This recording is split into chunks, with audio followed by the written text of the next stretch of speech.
sa chréibh sóisiir cha Colin Martin súdar fáinhan Rosélig ó chorcaig ag going néamh Colin bailin na scríne ó thuire sa chléile lecheannis AIB.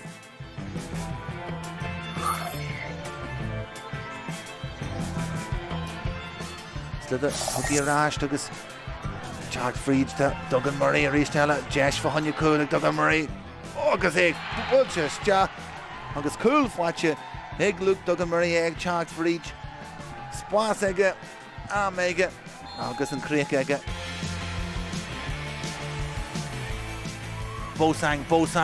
Bosang agus saoilíad ag McDaid agus McDaid lena charp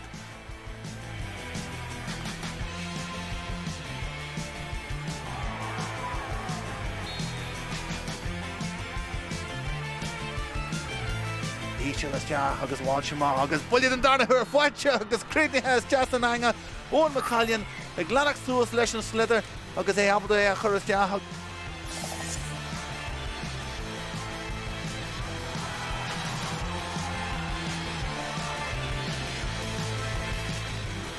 Íte leis is deach a cúil